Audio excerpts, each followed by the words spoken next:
warahmatullahi wabarakatuh. Perkenalkan, nama saya Adila Fadilah. Kami dari kelompok non-infeksi yang beranggotakan 8 orang yang terdiri dari saya sendiri, Dela Fadilah, kemudian ada Devi Purwanti, Hidayani, Iswati, Juliatmi Agustina Alan, M. Nur Mawalid, Quraisyah, dan Yuma. Di video ini kami akan memaparkan proposal kami yang berjudul Analisis Efektivitas Biaya Pengobatan Pasien Diabetes Tipe 2 dengan terapi glibenclamid dan metformin pasien BPJS rawat inap di Rumah Sakit Umum Daerah Sudarso tahun 2019. Berikut latar belakang yang kami angkat, yaitu jumlah penderita diabetes mellitus terus mengalami peningkatan setiap tahunnya, terutama untuk diabetes mellitus tipe 2 menurut Kemenkes Republik Indonesia tahun 2015. Prevalensi diabetes mellitus tipe 2 sebanyak 90% dari semua kasus diabetes mellitus seiring bertambahnya usia. Hal ini lebih sering terjadi pada wanita daripada pria. Terjadi pada pasien diabetes mellitus tipe 2 dengan komplikasi. Sedangkan faktor resiko terjadinya diabetes mellitus tipe 2 disebabkan karena gaya hidup pasien seperti kelebihan kalori, kurangnya olahraga, dan obesitas. Farmakoekonomi telah tumbuh menjadi salah satu metode yang senantiasa diperhatikan dalam penyusunan standar-standar pengobatan, terutama bila menggunakan pembiayaan dari pihak ketiga, misalnya asuransi, jaminan kesehatan masyarakat, dan lain-lain. Kajian farmakoekonomi yang mempertimbangkan faktor klinis atau efektivitas sekaligus faktor ekonomi atau biaya dapat membantu para pengambil kebijakan mendapatkan jawaban objektif terhadap keempat pertanyaan tersebut. Dengan demikian, ilmu farmakoekonomi dapat membantu pemilihan obat yang rasional yang memberikan tingkat kemanfaatan paling tinggi. Terapi farmakologis itu terdiri dari obat oral dan obat bentuk suntikan.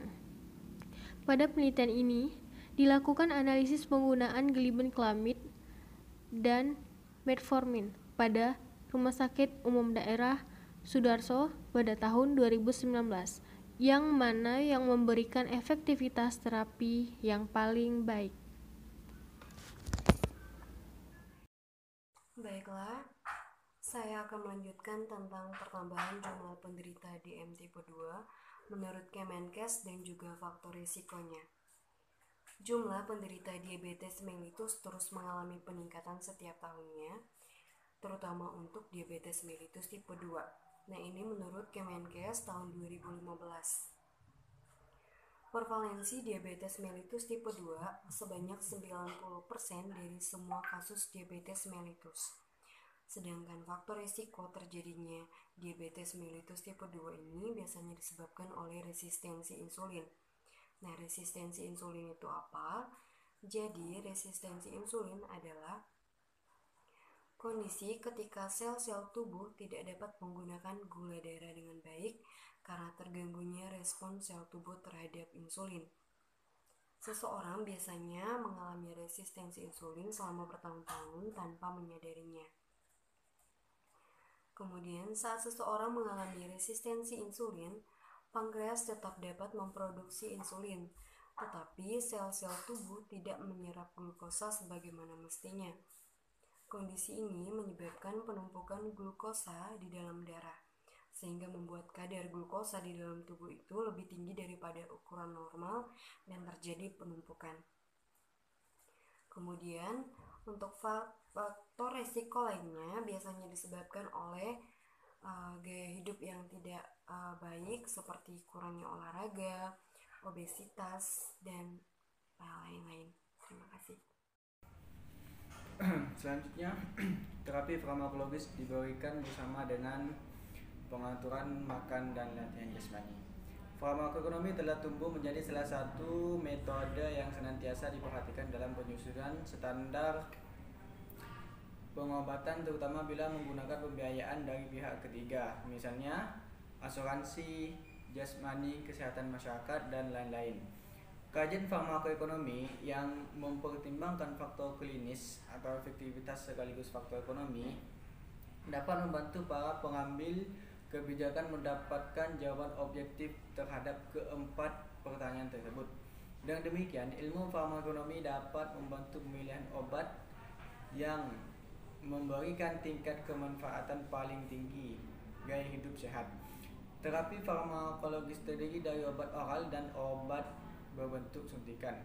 Berdasarkan cara kerjanya, obat antihiperglikemia oral dibagi menjadi 5 golongan, yaitu pemacu sekresi insulin, sulfonylurea dan glipid, peningkatan sensitivitas terhadap insulin, kemudian metformin dan tizonilizon, penghambat atrophi glukosa, penghambat glikosidase alfa, kemudian penghambat dipeptidyl peptidase 4, dan penghambat sodium glukos transporter 2.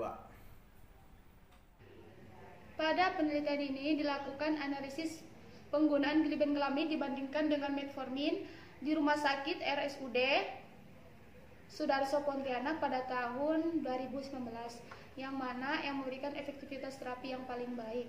Yang pertama itu ada rumusan masalah. Rumusan masalah yang pertama itu bagaimana efektivitas pengobatan pasien diabetes mellitus tipe 2 pada instalasi rawat inap RSUD Sudarso Pontianak. Rumusan masalah yang kedua itu bagaimana efektivitas biaya pada pasien diabetes mellitus tipe 2 di instalasi rawat inap RSUD Sudarso Pontianak. Selanjutnya ada tujuan penelitian. Tujuan penelitian yang pertama itu untuk mengetahui efektivitas pengobatan pasien diabetes mellitus tipe 2 di instalasi rawat inap RSUD Sudarso Pontianak. Tujuan penelitian yang kedua untuk mengetahui efektivitas biaya pada pasien diabetes mellitus tipe 2 di instalasi rawat inap RSUD Sudarso Pontianak. Selanjutnya ada manfaat penelitian. Manfaat penelitian yang pertama itu untuk memberikan pengetahuan dan wawasan bagi penulis biaya pengobatan penderita diabetes mellitus tipe 2 pada pasien rawat inap di RSUD Sudarso Pontianak. Manfaat penelitian yang kedua itu memberikan masukan dan bahan pertimbangan mengenai pengobatan yang cost efektif bagi penderita diabetes mellitus tipe 2 pada pasien di RSUD Sudarso Pontianak. Bab 3. Metode penelitian. 3.1 Desain penelitian. Penelitian ini termasuk penelitian non-eksperimental dengan rancangan deskriptif. Teknik pengambilan data dilakukan secara retrospektif berdasarkan data rekam medik pasien rawat inap diabetes mellitus tipe 2 di RSUD Wanggaya. 3.2 Bahan dan alat penelitian. Bahan yang digunakan adalah data kartu rekam medik pasien, perincian biaya obat, dan kwitansi pasien diabetes mellitus tipe 2 rawat inap RSUD Wanggaya.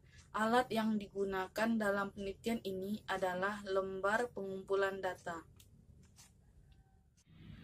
Baik, di sini saya akan menjelaskan prosedur penelitian. Yang pertama, pemilihan subjek penelitian. Subjek penelitian ini adalah pasien dengan DM tipe 2 yang melakukan rawat inap di RSUD Wanggaya yang telah memenuhi kriteria inklusi dan tidak memenuhi kriteria eksklusi. Untuk kriteria inklusi, yang pertama, pasien yang berumur 40-60 tahun. Yang kedua, pasien dengan DM tipe 2 dengan kadar glukosa darah puasa 250-350 mg per dl. Yang ketiga, pasien yang sedang melakukan kontrol ketika penelitian dilakukan. Yang keempat, pasien yang bersedia menjadi responden. Yang kelima, pasien yang mendapat terapi glibenclamid dan metformin. Untuk kriteria eksklusi, yang pertama, pasien dengan data rekam medis yang tidak lengkap. Yang kedua, pasien DM tipe 2 yang sedang hamil. Yang ketiga, pasien yang menggunakan kontrasepsi dan obat-obat lainnya yang dapat mempengaruhi kadar gula darah pasien. seperti loop diuretik, tiazid, dan kortison. Yang keempat, pasien yang merokok. Yang kelima, pasien DM tipe 2 dengan penyakit penyerta.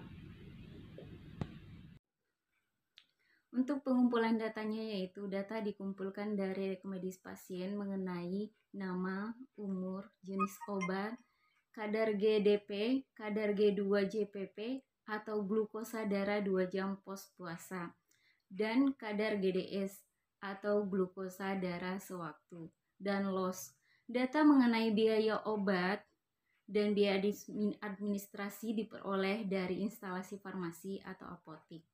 Dan bagian keuangan RSU Sudarso.